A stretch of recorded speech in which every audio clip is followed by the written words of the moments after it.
all right, my friend. Hey, another one bites the dust, man. Another As one bites the usual. dust, man. Congratulations, man. We got a W, man. We can't say it's the prettiest of the W's, but we got a W, man, and that's very that means more than anything when we talk about this NFL, man. That's it's a great a great feeling, man. 6-2, sitting at the top of our division. You know what I'm saying? Sitting very high in the NFC right now. And you know the last time we was 6-2, you know what happened? I'm gonna go ahead and say that I think that was Super Bowl championship. Absolutely, absolutely. I think, man, right now we're selling the boat and the vessel in the right direction. Right. We're Tom Brady's doing an excellent job. Defense doing an excellent job.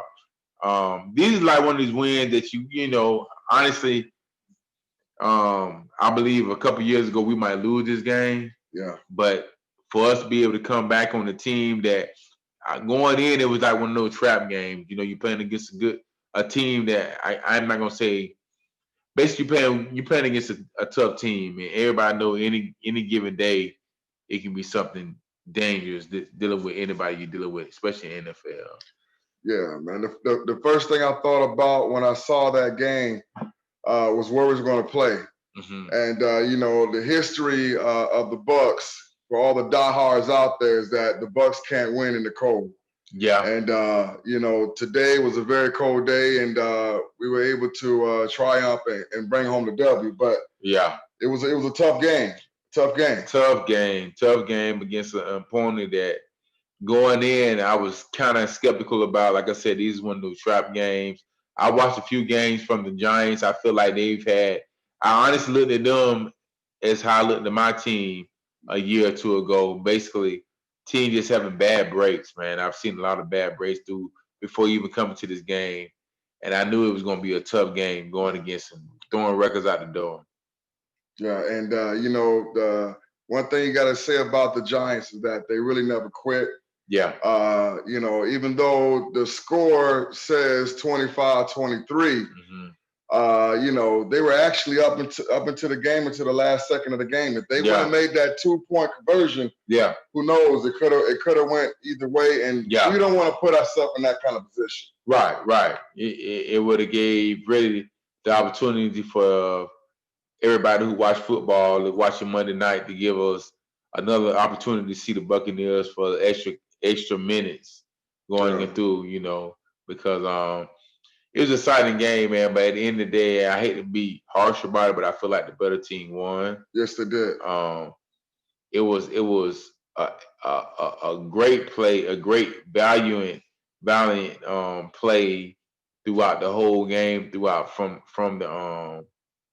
the New York Giants. But I was just happy that we was able to get a W. Yeah. So it's definitely a good way to win. Right. You know, I must admit, this game compared to last year, when we're actually down, I wasn't really nervous. I know Tom Brady's going to do his Tom Brady thing, and I'm thinking in the back of my mind, it's just a matter of time before everything gets back on track. Right. It's just a matter of time before everything goes back to the way that Tom Brady commands his offense. And, you know, just in the nick of time, Tom Brady comes through, and he wins again in fourth quarter, brings his team back, and you know, continue to keep us poised. And on top of that, man, of course, I know we scream a lot about Tom Brady, but I definitely got to give accolades to the defense. Defense played a wonderful job. Yes, we found ourselves in some bad situations, some big plays that were made against us that I think we could have avoided. I think when you look at the tape, they're gonna realize that they were just a split second or even a second away from making a play to stopping what we faced. But at the end of the day, when you're able to go back and look into what you've done and coming through with the win, right? It's huge. And to be able to just look back over your mistakes and still know that you got a W, that's great.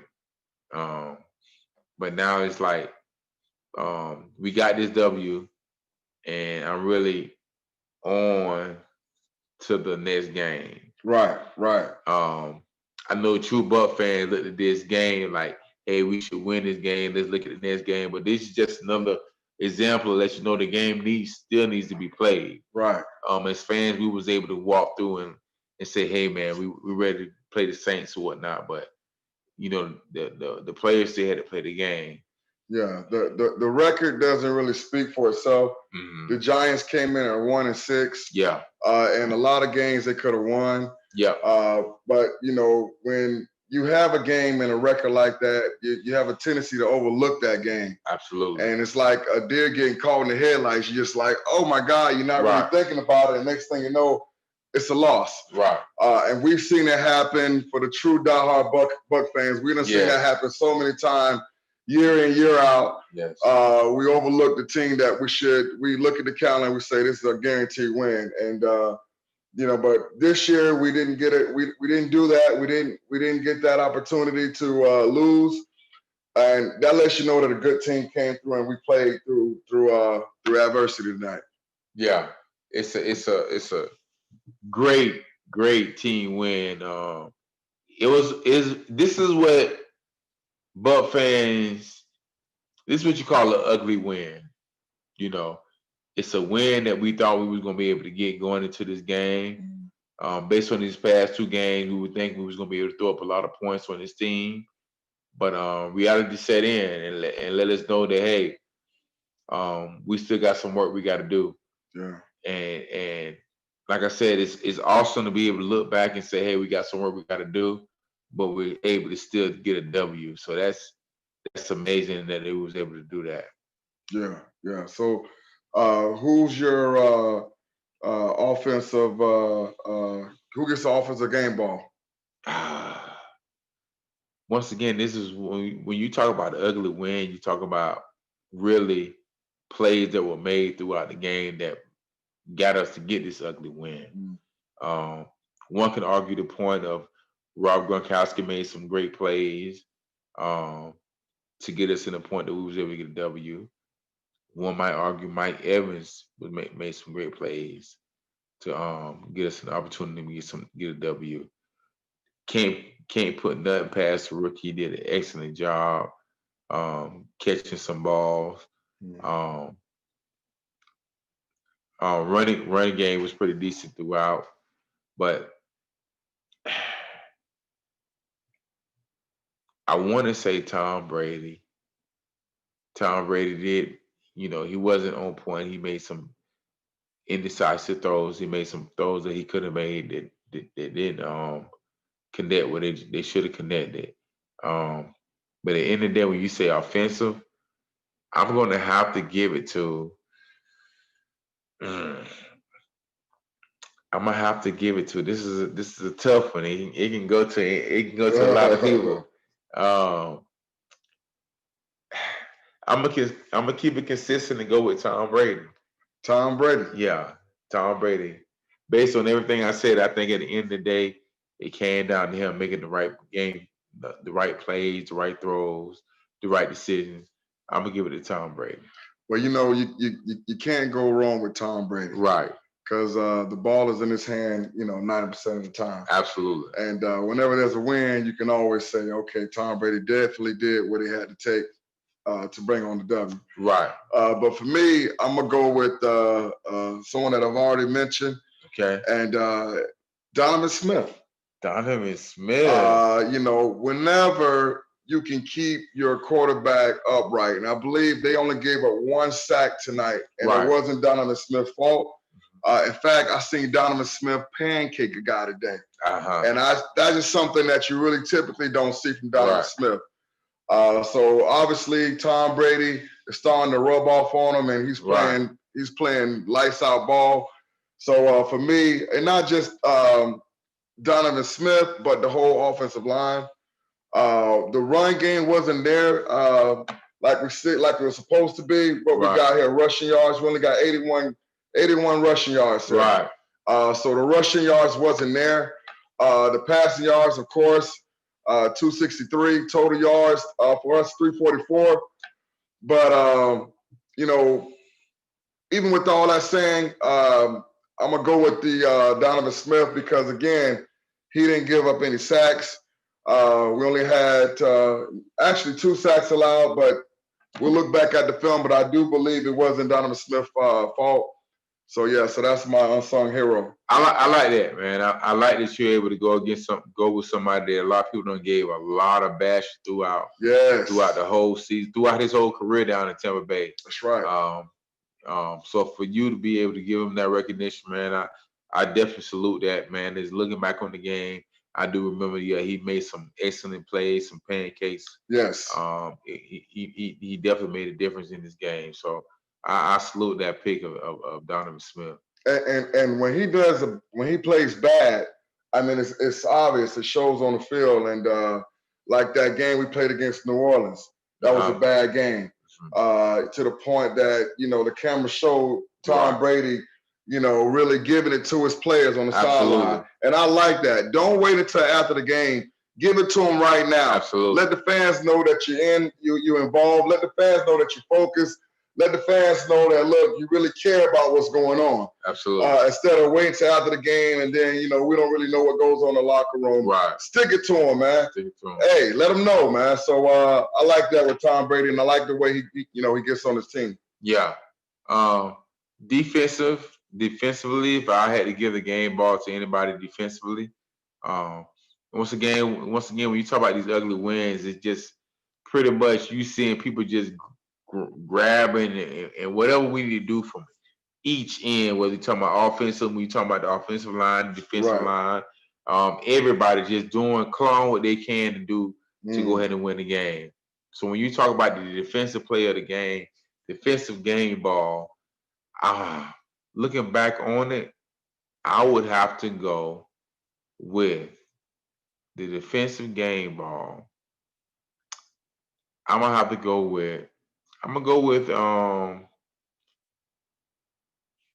with Carlton Davis. I'm gonna go with Carlton Davis. And like I said, with the ugly win, people when you talk about a game ball, I'm telling you Carlton Davis, but I can easily say, hey, I want to go with JPP. Right. And I can give you arguments on why JPP was a player of the game. I can give you arguments on why Devin White was a player of the game. Right. I can give you arguments on how Shaq Bear was a player of the game. Right. Levante David. Anybody on defense, I can give you reasons on why they're a player of the game. Right. So when you make a choice on this, you have to realize that it's really no wrong choice. Right. But I just feel like really honestly, I feel like overall the defense played an excellent job, and you can pretty much pick whoever you want to.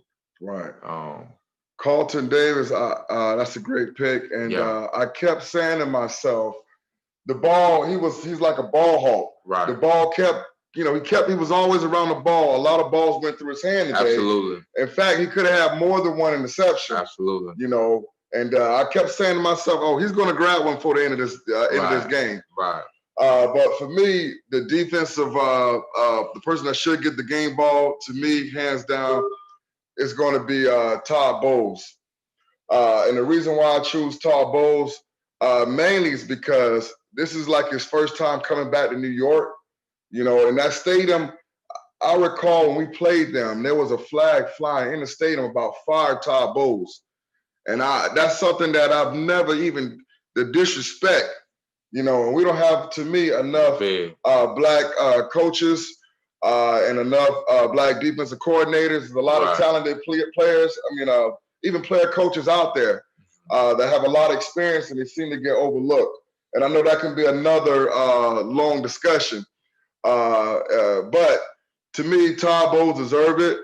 He was able to change the defense on the fly. The first time was kind of like a shadow boxing. Yeah. And, they kind of won the first quarter, but we kind of closed it out that second half. And then once he kind of got the tempo locked down, he was able to control the defense for the rest of the game. And you saw him, push his dominance on opposing teams. So Todd Bowles, man, is a guy that I think should be head coach.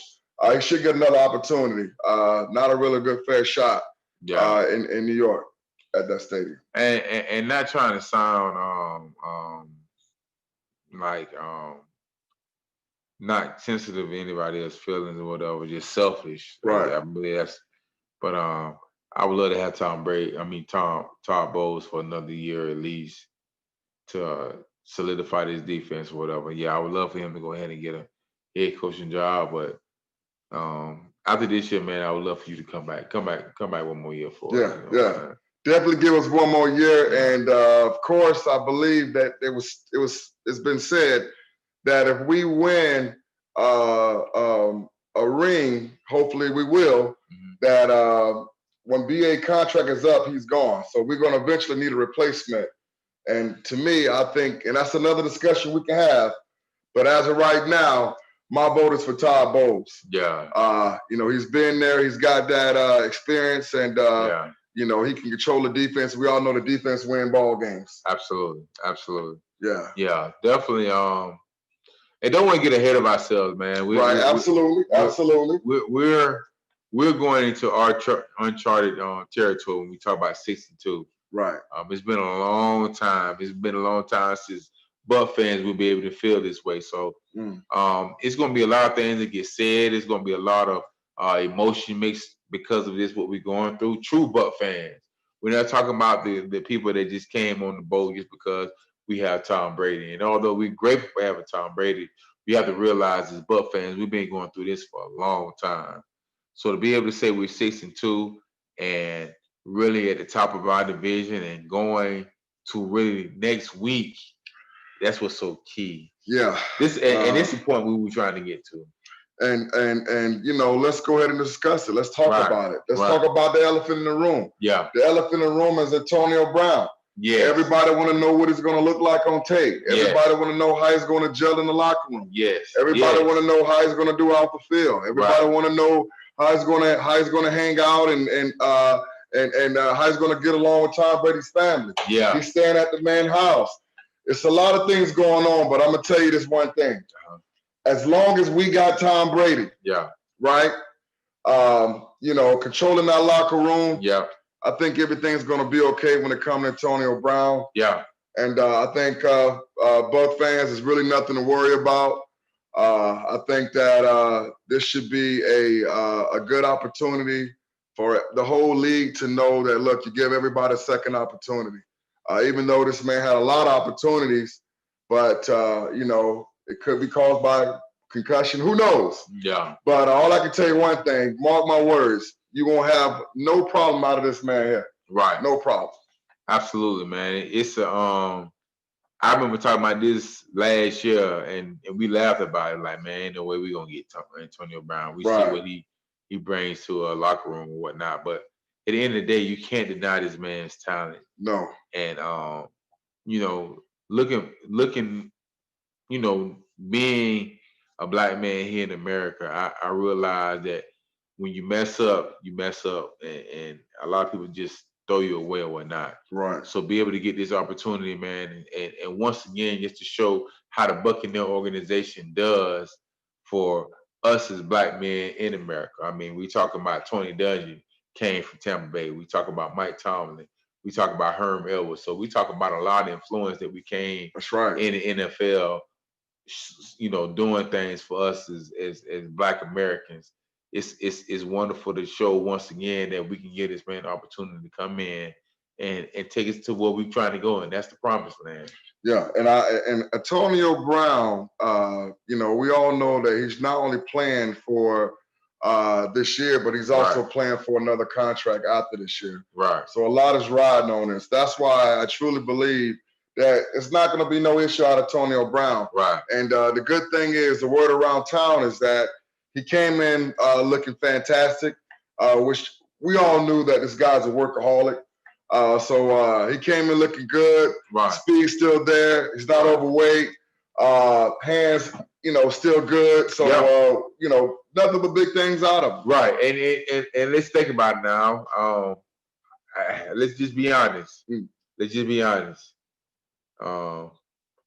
In my opinion, and I hope the Saints don't get this memo before it happens, but I feel like Antonio Brown, his first few games are going to be like a decoy. I don't know if he's the same Antonio Brown. Mm. Now, please, this is what I tell a lot of people when I say certain things. Please prove me wrong, because I would love to be proven wrong.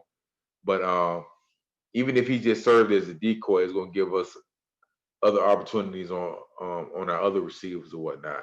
Yeah. But I say all that to say that if he's able to come in for the New Orleans game and really make an impact, it's just going to give another testament of how great of a player Antonio Brown is. Yeah. Now, if Antonio Brown comes in, and hopefully at the same time Antonio Brown comes in, we get Chris Godwin back. Oh. And to me, Chris Godwin is a miniature Antonio Brown, because they're both are real dangerous after the catch. Mm-hmm. They get the ball, it's going to be a problem. So, the yak yards are going to be there. So if you got Chris Godwin back, Antonio Brown back, of course the great Mike Evans back, and of course you got Scotty Miller in there. Throw him into the mix and into the equation. It's going to be a long day for New Orleans, and they're playing in our backyard, the great city of Tampa Bay. So I think we got something to prove. Yes, absolutely. This should be a game where actually first place is riding on it. Right. So I think that this is a game. This is a must-win game, because after this we won't see each other until maybe the playoffs if they make it.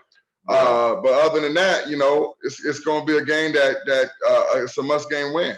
And as Buck fans, as football fans, this is one of these games that you have no choice but to tune in to. You talking about a Sunday night game. You talking about now we're 6-2. The last time we've had a game like this significantly when we're going for the division was a game years ago when it was the BUCS versus the Carolina Panthers. We ain't gonna talk about what happened on that. Yeah. But it was two teams getting ready to go head to head pretty much for the division. Right. Back then it was a 9-2 or 9-3 record or whatnot. But now we're talking about 6-2. We're talking about the beginning of the second half.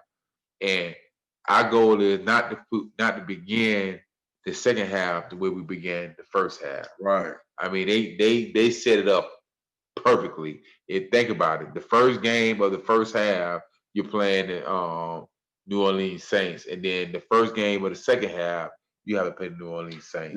Yeah. But I'm gonna tell you, if we would have played the Saints later on, I think we would have definitely put up it would have been a different ball game. Right. But the fact that we played them on the first game, if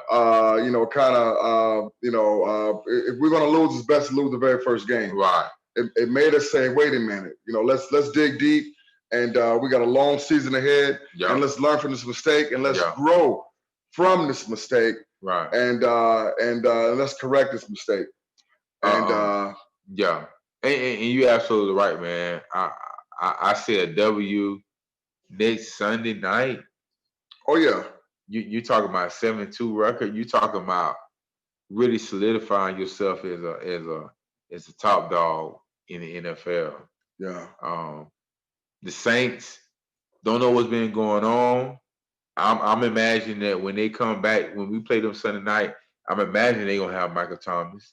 I'm imagining they're gonna have Emmanuel Sanders. I'm imagining they're gonna be at full tilt on their whole big time players. Yeah. And I want to be the same with us. Right. And I think we will be 100% healthy. Mm-hmm. But they did a move today that let's go ahead and discuss it. They brought in Quan Alexander. Yeah. And for all the Buck fans out there, Quan Alexander is a guy that we drafted out of LSU. Yeah. He made a lot of good plays for us. During the time frame he was here, he lost his brother. Yeah. He played one heck of a game that game against Atlanta. Yes. Single-handedly pretty much destroyed Atlanta by himself. Yeah. So we know what he can do. Yeah. That's his upside. His downside is that he do miss a lot of tackles. Yeah. We got rid of him and brought in Devin White. Yeah. Which to all the real Buck fans out there, we know that was an upgrade. But Quan is a good possibility. We will see Quan again on that field this Sunday. And let's go ahead and talk about it. He brings a lot of passion, and he knows the players on the field. He knows our pros and our cons. So I'm sure he's going to be sharing that with the opposing team, with the Saints. But what else can we expect out of our Quan Alexander? I mean, at the end of the day, Quan, he was a nice player for us. But like you said, with the addition of 45, Mr. Devin White, and no disrespect to Quan, because Quan played excellent for us. Right. But Devin White is a beast. I mean, if you was gonna say, if you're gonna say that Quan is a Tyrilla, then you gotta say Devin White is a beast. And I take a beast over Tyrilla any day, every day. That's you know real. What I'm saying? Because real. A beast is just gonna do some beastly things. And but at the end of the day, I wish Quan all the best, man. I felt like for what he did for us as an organization, I feel like he was good.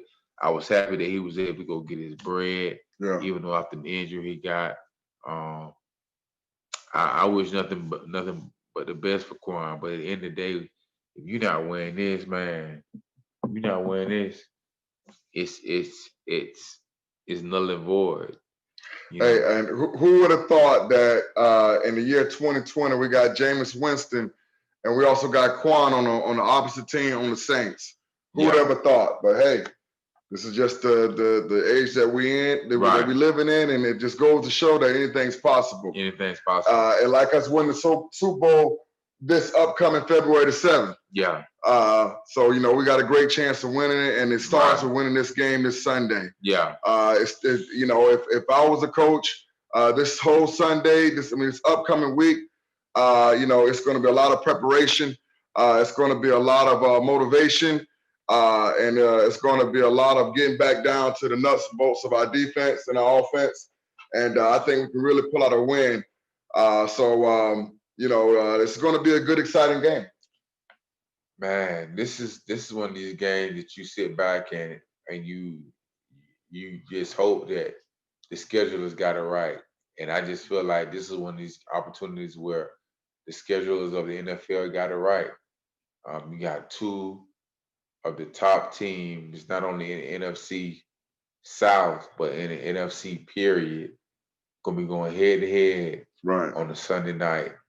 You got two of first ballot Hall of Fame quarterbacks going head to head at the end of their, on the decline of their career. Right.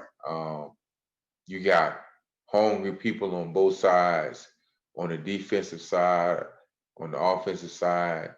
You basically got two heavyweights, and now you have a situation where you, at the beginning of the week, now you don't know what's going on. You don't know what's going on with Michael Thomas.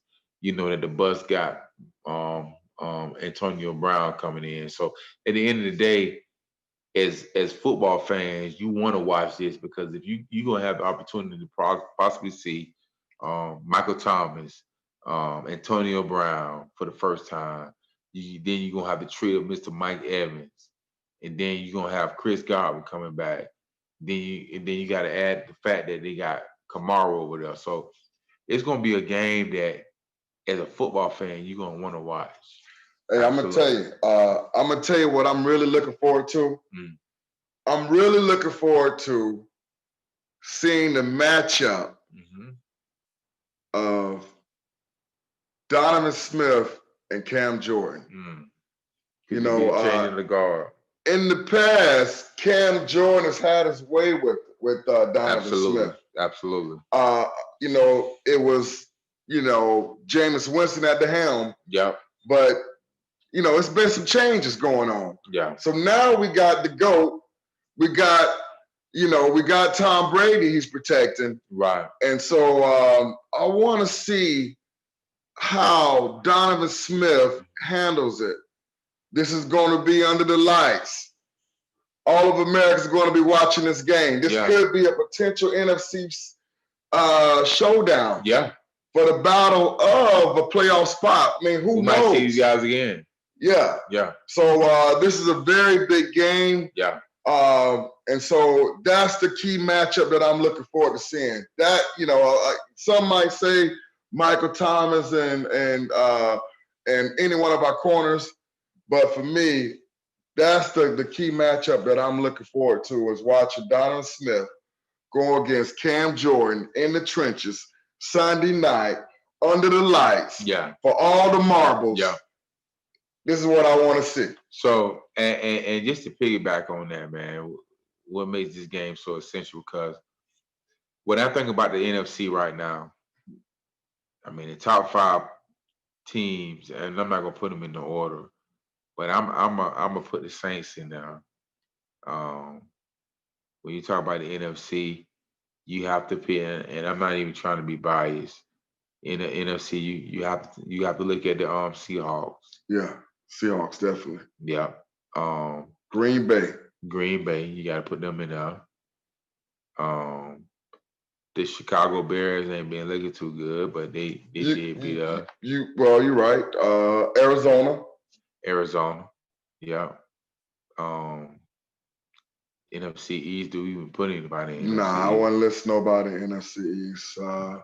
So basically, you just saying the Green Bay Packers and the Seattle Seahawks and the Arizona Cardinals.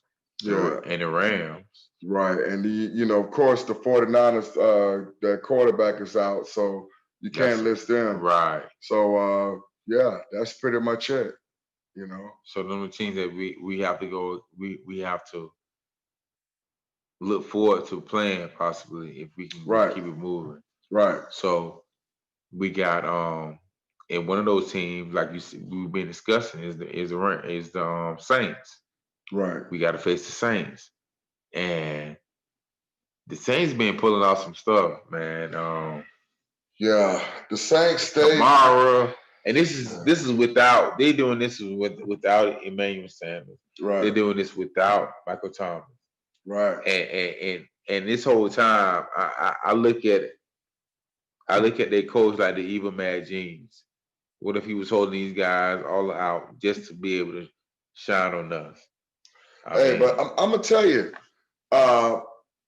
if you look at Drew Brees, he doesn't have the arm strength that he had, let's say 2 or 3 years ago. Every pass is about 15 yards.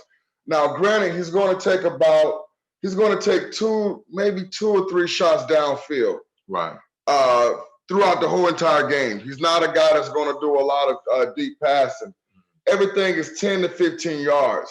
So we got to play him up close. And we got the personnel to really deal with their receivers. We got the right corners. We got the right defense. We got the right mindset because we got the right coach calling the defensive plays. But, we can't give Drew Brees the opportunity to sit there in the pocket to pick us apart. Any quarterback in the NFL, given time, can pick you apart. And Drew Brees is no difference. And he's got a great running back that's a great catcher out the backfield. So we just got to make sure that we can contain them compared to last time we played. And I agree. At the end of the day, the Saints is just a whole new different team, man. And I just feel like this scheme a lot to get their best players the balls in their hand. Right. And this is huge for us to be able to go. I mean, you have a lot of people that don't jump on our bandwagon because of who we got, because of what we're doing right now. Right. But when you talk to true Buck fans that don't been through it, and for these past few years, just to be able to sit in that 6-2 for the opportunity not only make the playoffs, but possibly a first round bye, possibly the best team in the NFC. This is huge. Yeah. And for us to be sitting here at this point, we've seen this at 2. We've been at 2-6 at this point before. Yeah, it's been really a tale of two quarterbacks. I hate to say it like that. You see, Buck fans, you see what a good quarterback can do for you. You know, I'm going to just be straight to the point. You see what a good quarterback can do for you. A good quarterback, you never out the game. Right. A good quarterback never gets rattled. A good quarterback is going to always be poised in the pocket. A good quarterback is going to always want to go for it on fourth down. You seen tonight, Tom Brady wanted to go for it twice. Bruce Arians was like, nah, let's hold it back a little bit. Nah, let's go with these little 3 points. But in Tom Brady's eyes, he would have got that first down, by the way, you know. But in Tom Brady's eyes, he wanted to go for it. And that's the competitor. That's the kind of competitor that you want in your locker room. It's contagious, and it's going to rub off on all the players around you, around the organization. And you're right. The only thing is we got to be fair. I mean, I just heard everything you said, but one of the things you got to realize is when you talk about our past quarterback and the quarterback we got now, we ain't talking about what a good quarterback can do. We talking about what the GOAT can do. Absolutely, so a great quarterback. It's really hard to go against him with what James did when he was the quarterback for us, because a lot of things that the GOAT knows, James hasn't even thought about yet. Right. So so at the end of the day, what we did, we didn't take a quarterback with a talent that we just ain't been able to develop out to replace with a good quarterback. We took a person that got talent that we don't know how to direct it yet, and replaced him with the GOAT. You know what I'm saying? Yeah. So that goes to show you. Yeah. Tell of two quarterbacks. Yeah. You got one quarterback that's used to it. He's in the poise. You can't be rattled. And you got a quarterback that want to win on every play, on every throw. And whenever that happens, you're just not going to win the big games. It's just not, you know. And you got some quarterbacks out there that's kind of mediocre, that they can play a little bit, but when it comes down to the bright lights, you know, they're not going to win. And one thing that we got about Tom Brady is that he's a proven winner. He's got the rings, and he brings the best out of everybody around him. Right. Donovan Smith has never blocked at the level that he's blocking, and he had plenty of opportunity. Right. Everybody, I mean, the whole organization, everything about the whole Buccaneer organization right now is really feeling, even the city of Tampa is really feeling the vibe of having a quarterback like Tom Brady. And as long as he stays healthy, then we're going to really bring a lot of damage and a lot of problems to every team in the NFL. You know, they're going to talk about it all week and building up to this big game. So it's going to be a good game too, by the way.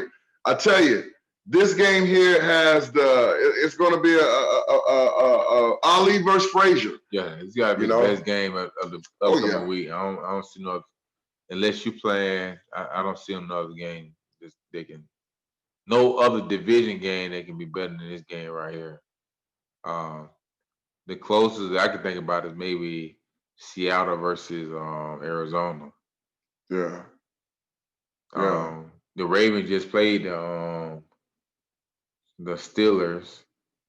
So, yeah, this is definitely a top-notch game that any football fan wants to watch. And on that, man, I mean, once again, man, it's a late night. We're gonna have another late night Sunday night after the game. Yeah. And we're gonna have a lot to talk about, man. Yeah. Definitely want to give a shout out to the Rays. Yeah. Good game. Yeah. They put up a good fight. Yeah. Just unfortunately, the manager pulled out the pitcher at the wrong time. But still a good game, everybody. The Rays, y'all did a fantastic good series, man. Yeah. Thank you for making it to the World Series. thank you for bringing the hope of another championship down to Tampa, man. That means a lot for us true Tampanians, the true, us true guys that really love the city of Tampa and wanted to flourish in any way possible. So, great big shout out to the Rays. Thank you. Yeah, and it goes to let you know that the championship pedigree, the championship feeling is still flowing in Tampa.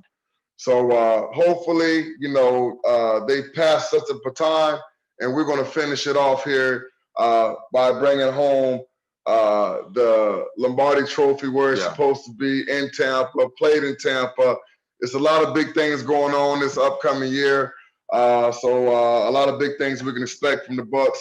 So also want to give a props out to the Rowdies, Tampa Bay Rowdies. Tampa Bay Rowdies, exactly. Game was canceled Saturday. I need to get a little bit more information about what's going on with it. But from what I understand, they went pretty far. So hey man, City of Champions, man. That's what we trying to be known as. And it started all with the Lightning, man. The Lightning, another shout out to the Lightning, bringing that Stanley Cup home to T-Town.